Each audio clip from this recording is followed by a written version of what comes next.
Army chief صاحب کا جو دورہ تھا کل کا، آج پریس ریلیز بھی جاری ہوئی، کچھ تصویریں کچھ ویڈیوز بھی چل رہی ہیں، بیان بھی چل رہا ہے، تو افغانستان کے ساتھ جو ہمارے اس وقت ریلیشن شپ ہے اس تناظر میں بھی اگر اس دورے کو ہم دیکھیں یا جو پولیٹیکل صورتحال ہے پاکستان کی، بات چیت کا مرحلہ بھی آگے نہیں بڑھ رہا، تیسرا معیشت کی اوورال جو صورتحال ہے، اس تناظر میں اس دورے کو پولیٹیکل قیادت کے ساتھ آرمی چیف صاحب کا بیٹھنا، اس کو آپ کس طرح دیکھتے ہیں سر؟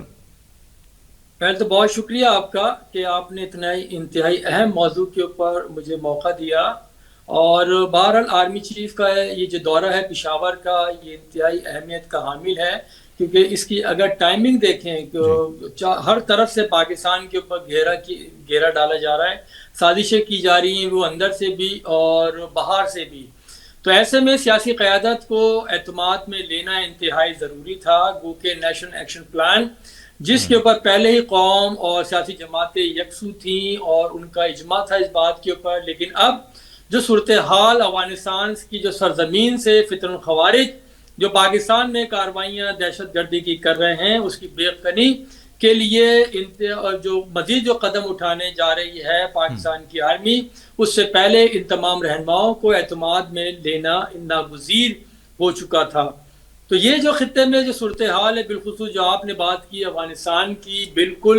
وہاں سے تواتر کے ساتھ پاکستان کے خلاف ان کی سرزمین استعمال کی جا رہی ہے۔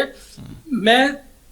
تھوڑا سا آپ کو ایک دو منٹ میں تھوڑی اور چیز اگر بتاؤں جی کہ سر۔ دوحہ مذاکرات جو تھے اس میں یہ طے پایا تھا، اس میں گارنٹی دی گئی تھی کہ افغانستان کی سرزمین کسی بھی طرح پاکستان کے خلاف استعمال نہیں کی جائے گی۔ بالکل اور آپ کو یہ بھی یاد ہوگا یہ جو دوحہ مذاکرات تھے جس کی وجہ سے افغانستان میں طالبان کی دوبارہ حکومت قائم ہوئی ہے جو 96 میں تھی، اور پھر 9/11 کے بعد ان کی گورنمنٹ ختم کی گئی، اور اس کے پھر 20 سال کے بعد دوبارہ جو ان کی گورنمنٹ بنی ہے اس میں پاکستان کی قیادت کی بہت بڑی خدمات ہیں۔ اسی نے تمام جو اسٹیک ہولڈر سے ان کو جمع کیا، اور دوحہ کہ جو امریکہ کے ساتھ جو مذاکرات تھے جی اس کو عملی جامہ پہنانے میں بھی کردار ادا کیا۔ لیکن ہماری بدقسمتی یہ تھی کہ جو دوحہ مذاکرات تھے اس میں ہم نے رائٹنگ میں کوئی چیز اس طرح سے نہیں لکھوائی گئی، اسی لیے افغانستان کی سرزمین سے بارہا ہمارے خلاف کارروائیاں کی جا رہی ہیں، سیکیورٹی فورسز پر حملے معمول بنا دیے گئے ہیں، جو جتنے بھی سرحدی علاقے ہیں وہاں دیکھیں، اور اب تو حد یہ ہے کہ پنجاب کے بارڈرز پہ بالکل پنجاب میں بھی صورتحال یہ خراب کیے جا رہے ہیں۔ تو اسی ایسے موقع پر آرمی چیف کا پشاور دورہ کرنا، اور اسی دوران اگر آپ نے دیکھا ہو کہ فتن الخوارج کو بھی ان کو مارا جا رہا ہے، جو انٹیلیجنس بیس بنیاد کے اوپر جو آپریشن کیے جا رہے ہیں، 24-25 گزشتہ روز مارے، آج پھر ان کو مارا گیا جو فتن الخوارج ہیں۔ تو ایسے میں کیونکہ جو دوسرے جو لوگ ہیں پاکستان کے خلاف جو سازشیں کرنے والے ہیں وہ نگیٹو پروپیگنڈا کیے جا رہے ہیں، اسی لیے جو سیاسی قیادت ہے کے پی کی، اس کو بٹھانا، ان کو سمجھانا، ان کو حالات کا بتانا کہ خطے میں جو تبدیلیاں آ رہی ہیں ہمارا سب کا یکسو ہونا بہت ضروری ہے، کیونکہ انہوں نے جو بات واضح کی ہے کہ ملک ہوگا تو سیاست ہوگی، اگر بالکل خدا نہ خواستہ پاکستان نہیں رہا، ملک نہیں رہا، تو پھر کون سی سیاست، کون سی اختلافات اور کون سی لڑائی۔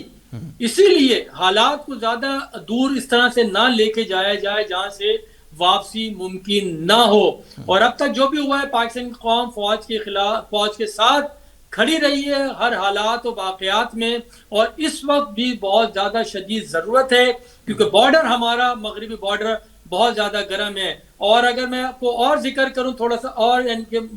یہ ماضی قریب میں اگر لے کے جاؤں، ابھی پچھلے ایک ہفتے پہلے جی دبئی میں جس طرح سے انڈیا کی قیادت اور افغان طالبان کی جو مذاکرات ہوئے ہیں، تو آپ اس کو لائٹ نہیں لے سکتے، کیونکہ وہاں جس طرح سے انڈیا نے اپنے پنجے گاڑ رہا ہے، پیر گاڑ رہا ہے، وہاں پہ سڑکیں بنا رہا ہے، ریلوے کے نظام پہ جو ایران کی جو چابہار بندرگاہ ہے اس کے ذریعے وہ تجارت کو فروغ دینا چاہ رہا ہے۔ تو یہ ساری باتیں ہیں، اسی لیے پاکستان میں در اندازی بڑھتی جا رہی ہے، اور یہ موقع خطے میں جو تبدیلیاں آئی ہیں سیریا کے بعد، پھر جو یہاں افغانستان میں ہو رہا ہے، اور پھر اس کے اوپر سونے پہ سہاگا پاکستان کے اندر جو سیاسی صورتحال ہے، جو ٹرموائل ہو چکا ہے یہاں پہ، وہ بھی انتہائی خطرناک ہے۔ ایک طرف مذاکرات چل رہے ہیں تو دوسری طرف پھر وہ شرائط ایسی رکھی جا رہی ہیں جس کا مطلب تو یہ ہے کہ پھر اس کو نہ ہی سمجھو۔